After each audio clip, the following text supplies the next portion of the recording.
আরে বাহ, এই তো দেখছি নতুন একটা অটো। আর আশেপাশে তো অটোওয়ালাকেও দেখতে পাচ্ছি না। এখানে তো আবার চাবিটাও লাগানো আছে। অটোটা দেখে তো আমার অনেক লোভ জন্ম নিচ্ছে। হাত দুটোও তো চুলকাচ্ছে। অটোটা নিয়ে কি পালাবো? আরে না না, দুধ চাই। এতটা সততা দেখালে জীবনে চলতে পারবো না। এই বলে কালু আর এক মুহূর্ত দেরি না করে অটোটা নিয়ে সেখান থেকে পালিয়ে যায় আর পালিয়ে নিজের বাড়িতে চলে আসে। আরে কাকুলি, কোথায় গেলে রে তুমি? তাড়াতাড়ি বাইরে এসো, দেখো আমি কি এনেছি। ও মা, নতুন অটো? হ্যাঁ গো, অটো কেনার এত টাকা তুমি কোথায় পেলে গো? আরে পাগলি, তোমার কি মনে হয় যে আমি অত টাকা খরচ করে এমন অটো কিনবো? হা হা হা হা হা। আমি এটা কিনিনি গো, কিনিনি। এটা আমি চুরি করে এনেছি। হায় হায়, এখন যদি কেউ শুনতে পায় তাহলে তো আমাদের নির্ঘাত পুলিশে দিয়ে দিবে, আর তখন আমাদের জেলের ভাত খেতে হবে গো। আরে শোনো, এটা যে আমাদের চুরি করা সেটা লুকিয়ে রাখার একটা বুদ্ধি পেয়েছি। কি সেই বুদ্ধি গো? বাজার থেকে কিছু মিষ্টি কিনে এনে জঙ্গলের সবাইকে মিষ্টি খাওয়াবো, আর বলবো এগুলো আমাদের নতুন উড়ন্ত অটোর খাওয়া। আরে বাহ, তোমার মাথায় তো দেখছি অনেক বুদ্ধি। এখন কেউ কিছু টের পাওয়ার আগে আমাদের কাজটা সেরে ফেলতে হবে। এরপর কালু আর কাকুলি দুজনে মিলে বাজারে যায় আর মিষ্টি কিনে এনে সবাইকে খাওয়াতে থাকে। নাও নাও, তাড়াতাড়ি আমার অটোর মিষ্টি খাও। আরে কালু দাদা, তুমি অটো কিনেছো?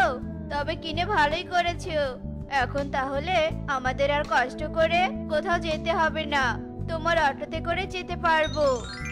আমাকে তো আজ আমার বাপের বাড়ি যেতে হবে। কালু দাদা, আমাকে কি তোমার অটোতে করে নিয়ে যাবে? কেন নিয়ে যাব না?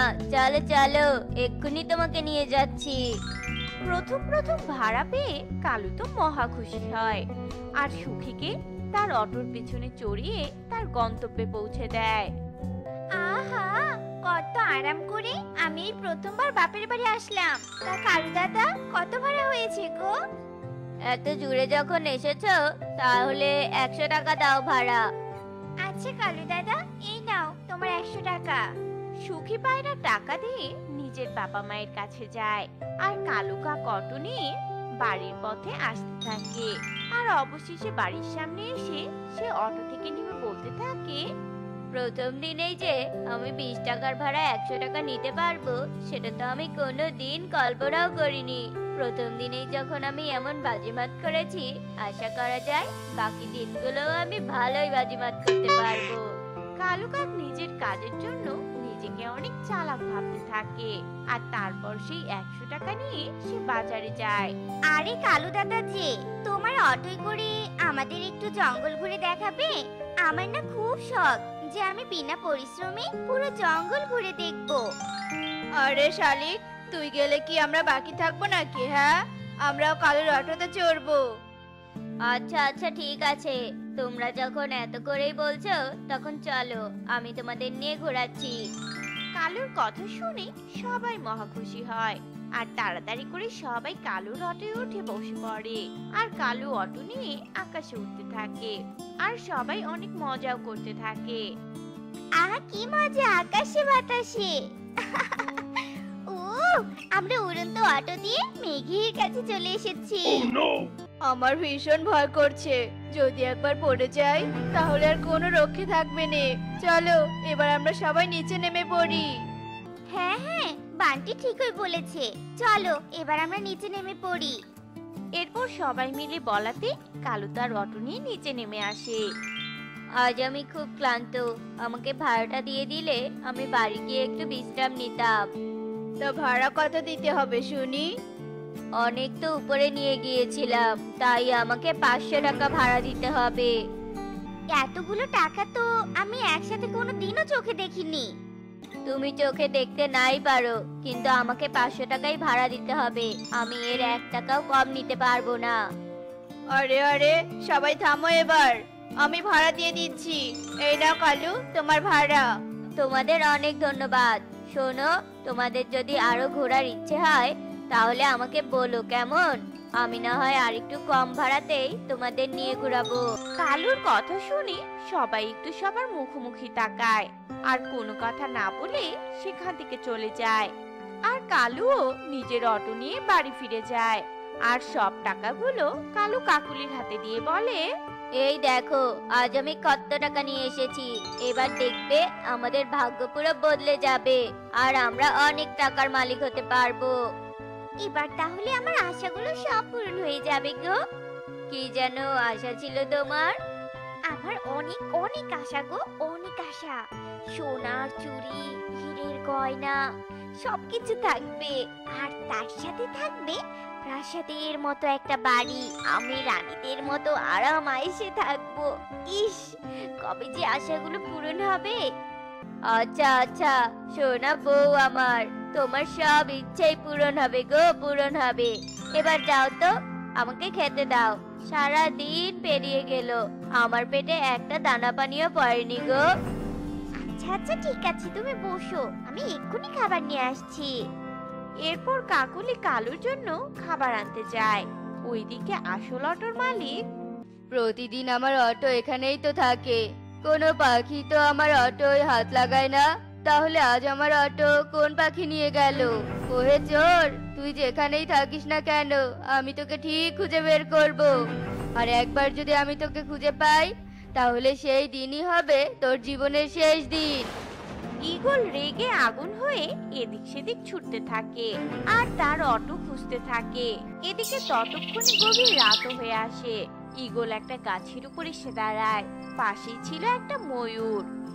ইগল দাদা, তুমি এত রাতে বাইরে কেন গো? আর তোমাকে তো চিন্তিত লাগছে কেন গো? আর বলো না ময়ূর দিদি, বাবা মারা যাওয়ার পর পুরো সংসারের দায়িত্ব এসে পড়ে আমার ঘাড়ে। অনেক খোঁজাখুঁজি করলাম কিন্তু কোথাও কোনো চাকরিও পেলাম না। অবশেষে বাবার ভাগের যে জমিটুকু ছিল সেটা বিক্রি করে আমি একটা উড়ন্ত অটো কিনেছিলাম। আর সেই অটো রেখে আমি একটু টয়লেট ছাড়তে গিয়েছিলাম, আর সেখান থেকে ফিরে এসে দেখি আমার অটো আর নেই। তারপর থেকে আমি অনেক খুঁজেছি কিন্তু কোথাও অটোটা খুঁজে পাচ্ছি না। নিশ্চয়ই এটা কোনো চালাক চোরের কাজ, নয়তো তোমার মতো ইগলের গাড়ি এত সহজে কেউ নিতে পারতো না। ময়ূর দিদি, এখন আমি কি করব বলো তো? এখন যদি আমি আমার অটো খুঁজে না পাই তাহলে আমি আমার সংসার কিভাবে চালাবো? আর আমার অসুস্থ মায়ের চিকিৎসাই বা কি করে করব? তুমি কোনো চিন্তা করো না গো, আমরা দুজনে মিলে সারা রাত ধরে তোমার অটো খুঁজবো। দেখবে কোথাও না কোথাও পেয়ে যাবো গো। আচ্ছা ঠিক আছে, চলো তবে। এরপর ময়ূর আর ঈগল দুজনে মিলে একসাথে অটো খুঁজতে বেরিয়ে পড়ে। ওইদিকে কালু আর কাকুলি, ওগো, রাতের বেলা এভাবে গাড়ি একদম বাইরে রাখা যাবে না। গাড়ির মালিক যদি খুঁজতে খুঁজতে চলে আসে তাহলে সে তার গাড়ি পেয়ে যাবে আর আমরা ধরাও পড়ে যাবো গো। তাহলে এখন গাড়ি কোথায় রাখবো? গাছের লতা পাতা ঘাস পাতা দিয়ে আমরা গাড়ি লুকিয়ে রাখবো, তাহলে অন্ধকারে আর কেউ বুঝতেও পারবে না। বাহ বউ বাহ, তোমার মাথায় তো দেখছি অনেক বুদ্ধি।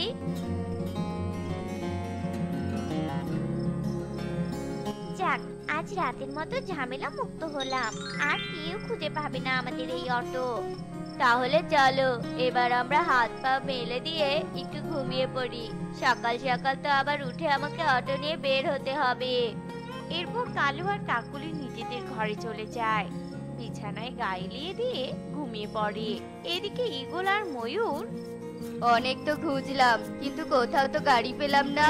এবার আমাদের পুলিশকে জানানো প্রয়োজন। তুমি একদম ঠিক বলেছো, চলো আমরা এক্ষুনি তাই করি। এরপর সেই রাতের বেলায় ঈগল আর ময়ূর মিলে থানায় যায় আর পুলিশকে সব ঘটনা খুলে বলে। আচ্ছা আচ্ছা ঠিক আছে, আমি তোমাদের মামলাটা হাতে নিলাম। দেখি চোর কোথায় লুকিয়ে থাকে। এবার তোমরা তোমাদের বাড়ি গিয়ে নিশ্চিন্তে ঘুমিয়ে নাও। আচ্ছা আচ্ছা ঠিক আছে দারোগা সাহেব। এরপর ঈগল আর ময়ূর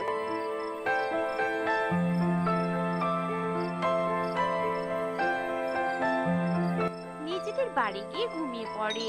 এদিকে দেখতে দেখতে সকাল হয়ে আসে। কালু উঠেই তার উড়ন্ত অটো নিয়ে বেরিয়ে পড়ে।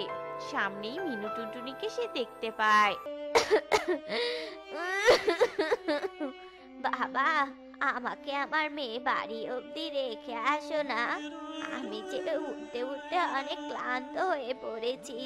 আচ্ছা ঠিক আছে বুড়িমা, আপনি আসুন আমার অটোতে। আহ, আহ, আহ, আহ, আহ। এই বোকা বুড়ি আমার ফাঁদে পা দিয়েছে, এবার তো এই বুড়ির সাথে মজা নিতেই হয়। এই বলে কালু কাক একই রাস্তা বারবার ঘুরিয়ে মিনুকে টুনির বাড়ির সামনে এনে নামিয়ে দেয়। তুমি আমার অনেক বড় উপকার করলে বাবা। এখন বলো তো আমি তোমাকে কত টাকা দিব? অনেকটা পথই তো আসা হলো, তুমি আমাকে 100 টাকাই দাও। মিনু কিছু বুঝতে না পেরে 100 টাকাই কালুকে দেয়। আর কালু খুশিতে গদগদ হয়ে সামনের দিকে যেতে থাকে। আর তখনই এক পেঁচা একটা ব্যাগ নিয়ে কালুর অটোয় উঠে বসে। কালুকে তাড়াহুড়ো করে যেতে বলে। আরো জোরে যাও রে ভাই। আমি তো সর্বোচ্চ জোরেই যাচ্ছি, এর বেশি জোরে আমি যেতে পারবো না। হঠাৎ করেই আওয়াজ হয়ে কালুর অটো থেমে যায়। আর তখনই পেঁচা তার ব্যাগ রেখে তাড়াহুড়ো করে গাড়ি থেকে নেমে সেখান থেকে চলে যায়। এই যা, পাখিটা তো ব্যাগ রেখে চলে গেছে, দেখি তো খুলে কি আছে ব্যাগে। আরে বাহ, এই তো এতগুলো টাকা, আমাকে এক্ষুনি একে বাড়ি যেতে হবে। কালু অটো নিয়ে তাড়াহুড়ো করে বাড়ি ফিরে আসে আর কাকুলিকে সব খুলে বলে। এবার আমার সব আশাই পূরণ হবে। আমি আর তুমি অনেক সুখে থাকতে পারবো।